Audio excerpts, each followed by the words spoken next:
आज का हमारा चैप्टर है लाभदायक और हानिकारक पौधे तथा जंतु। अब देखिए, कुछ पौधे लाभदायक होते हैं, कुछ पौधे हानिकारक होते हैं, कुछ जंतु लाभदायक होते हैं, कुछ जंतु हानिकारक होते हैं। उन्हीं के बारे में आज हम पढ़ेंगे।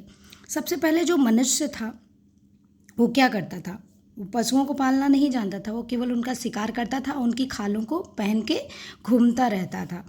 अब धीरे धीरे क्या हुआ, लोगों ने जाना कि क्या चीज़ हमारे लिए फ़ायदेमंद है। जब ये जाना कि क्या चीज़ हमारे लिए फ़ायदेमंद है तो धीरे धीरे उसने पशुओं को पालना सीखा और पौधे उगाना, फसलों को उगाना सीखा। फसलों को उगाना, पौधे का उत्पादन करना, फसलों को उगाना, जंतुओं को पालना, सब मिला के हम इसे कहते हैं एग्रीकल्चर। एग्रीकल्चर के अंतर्गत सारी चीज़ें आती हैं, जैसे फसल उगाना, उपयोगी पौधों का उत्पादन करना, मनुष्य एवं पशुओं को पालना, कृषि फार्म, यही क्या कहलाता है? एग्रीकल्चर।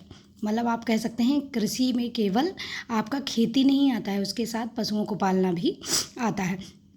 सबसे पहले हम टॉपिक लेते हैं मानव जीवन पर पौधों एवं जंतुओं का प्रभाव। देखिए, मानव जीवन पर पौधों एवं जंतुओं का बहुत ज़्यादा प्रभाव है। कुछ पौधे हमारे लिए हानिकारक होते हैं, कुछ लाभदायक होते हैं, और हम इन्हीं के बारे में आज पढ़ेंगे। तो सबसे पहले हम देखते हैं जो हानिकारक पौधे होते हैं। तो देखिए, बहुत से ऐसे हानिकारक पौधे होते हैं जो हमें नुकसान पहुँचाते हैं। उसमें सबसे पहले हम अगर बात करते हैं तो कुछ पौधे ऐसे होते हैं जो खुजलाहट पैदा करते हैं। क्या करते हैं? खुजलाहट पैदा करते हैं। जैसे गाजर घास अगर छू जाती है तो त्वचा में क्या होने लगती है? खुजली। केवाच का नाम आप लोग ने सुना होगा। केवाच के रोए अगर मान लीजिए शरीर में कहीं लग जाते हैं तो खुजली होने लगती है। कच्चे काजू के छिलके अगर लग जाते हैं तो, पपीते का दूध लग जाता है तो खुजली होने लगती है। 4 चीज़ें हमने पढ़ी: गाजर घास, केवाच के रोए, कच्चे काजू के छिलके और पपीते का दूध। ये कहीं भी लग जाता है हमारे शरीर में तो हमें खुजली होने लगती है। अगर दूसरे बारे में बात करें तो हम जानते हैं मदार का पौधा होता है, और कनेर, कंडाइल जिसे आप कहते हैं, तो कनेर और मदार का दूध जो होता है वो बहुत जहरीला होता है हमारे लिए। और कुछ पौधे जो होते हैं जैसे भांग, पोस्ता, कोको, ये एक प्रकार के क्या है? मादक पदार्थ हैं। क्या होते हैं? मादक पदार्थ। जैसे गांजा, चरस, अफीम, मार्फिन, हेरोइन, कोकीन, ये सब क्या है? मादक द्रव्य है। ये सब क्या है? मादक पदार्थ या मादक द्रव्य। कुछ लोग नशे के लिए इनका सेवन करते हैं और इससे हृदय रोग हो जाता है, कैंसर रोग हो जाता है, क्षय रोग हो जाता है, लीवर सिरोसिस मतलब लीवर में स्वेलिंग आ जाती है, मानसिक उत्तेजना, स्मरण शक्ति में कमी आ जाती है, भूलने की क्षमता बहुत ज़्यादा हो जाती है, याद रखने की क्षमता कम हो जाती है। कुछ पौधों जैसे रोग उत्पन्न करते हैं, जैसे मनुष्य में दाद, खाज एवं गंजापन कवकों द्वारा। अब आप लोग को ये बताइएगा कि मनुष्यों में दाद जो होता है वो किस कवक के द्वारा होता है? हम इससे पहले आपको पढ़ा चुके हैं। तो ये सारी चीज़ें हमने ये पढ़ी कि जो हानिकारक पौधे हैं। पहले तो हमने ये पढ़ा कि कौन से ऐसे पौधे हैं जिसको छू लेने से क्या होता है? खुजली उत्पन्न होती है। दूसरा हमने पढ़ा जिसका दूध हमारे लिए हानिकारक होता है। तीसरा हमने मादक पदार्थ के बारे में, जिससे हमें नशा आता है। और जैसे पोस्ता, कोको, ये जो चाय कॉफ़ी पीते हैं, इससे भी हमें एक नशीला पदार्थ ही आप इसे जानिए, लेकिन ये कम असर करता है। और ये जो गांजा, चरस, अफीम, मार्फीम, हीरोइन, ये सब हैं, ये ज़्यादा नुकसानदायक हमारे लिए।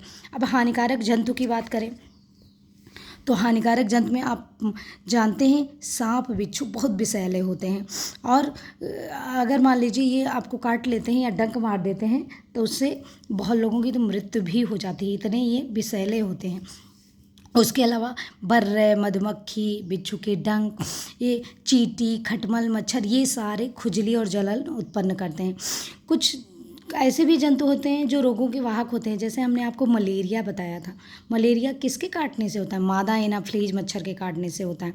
मादा एनाफ्लीज मच्छर जो होता है वो मलेरिया का वाहक का काम करता है। ऐसे अगर हमने एडीज मच्छर, तो एडीज मच्छर क्या होता है? एडीज मच्छर से डेंगू फैलता है। तो ये सब क्या है? रोग वाहक हैं। ये सब क्या है? रोग। ये रोगों का कारण नहीं है, ये रोग वाहक है, मतलब रोगों को एक जगह से दूसरे जगह फैलाने का काम करते हैं। जैसे मक्खी, मच्छर, ये सब क्या है? रोगवाहक। जू, खटमल, पिस्सू, ये भी क्या है? रोगवाहक। हैजा, अतिसार, डायरिया, टाइफाइड, तपेदिक जैसी बीमारियां घरेलू मक्खी द्वारा फैलती हैं। गंदगी में बैठेगी, फिर साफ जगह पे बैठेगी और वो गंदगी उठा के लाएगी और साफ जगह पे रख देगी, जिससे क्या होता है? रोग हो जाते हैं। डेंगू है, चिकनगुनिया है, मलेरिया है, फाइलेरिया है, ये सब किसके द्वारा फैलता है? मच्छरों के काटने से ही फैलता है। अब आप लोग को ये बताना है डेंगू किस मच्छर के काटने से होता है। चलिए, अब देखिए जो कुत्ते होते हैं, अगर कोई संक्रमित कुत्ता है, अगर कोई कुत्ता ऐसा है जो संक्रमित है, जिसको ऑलरेडी रोग है, वो अगर किसी मनुष्य को काट लेता है तो उससे रेबीज हो जाता है। कुत्ते के काटने से कौन सा रोग होता है? रेबीज। कुत्ते के काटने से रेबीज होता है। मनुष्य भोजन के लिए खेती द्वारा अनाज, फल, सब्जी आदि पैदा करता है, लेकिन कोई फसल ऐसी नहीं है इसमें अनेक प्रकार के जंतु अपना भोजन न प्राप्त करते हों। कुछ जंतु फसल और पौधों को ही नष्ट कर डालते हैं। कुछ कीड़े, अनेक डिंबक माने कीड़ों के लार्वा पौधों पर ही पलते हैं, और कुछ जंतु पेड़ पौधों, तना, पत्ती, फल फूल सब नष्ट कर डालते हैं। अब हम टिड्डी की बात करते हैं। जो टिड्डी है वो लाखों करोड़ों की संख्या में आती हैं और क्या करते हैं? पूरी की पूरी फसल को चट कर डालती हैं। इसीलिए टिड्डियों को रोकने के लिए हेलीकॉप्टर द्वारा केमिकल का छिड़काव किया जाता है, जिससे सारी टिड्डियाँ नष्ट हो जाएं।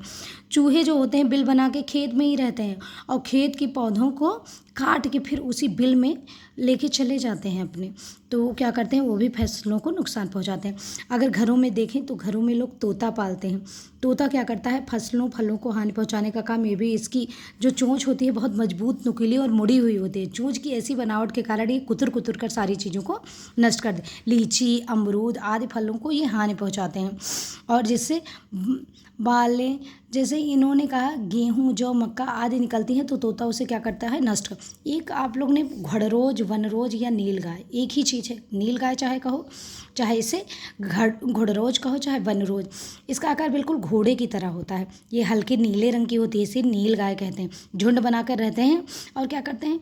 छोटे पौधे, पेड़ों की पत्तियाँ इनका प्रिय भोजन होते हैं। इनके प्रकोप के कारण अरहर, चना, मटर आदि दलहनी फसलों की खेती अधिक प्रभावित होती है। थोड़े ही समय में जो नीलगाय होती हैं खड़ी फसल को नष्ट कर देती हैं। गिलहरी भी नष्ट करती है, छोटे छोटे दानों को खा डालती है।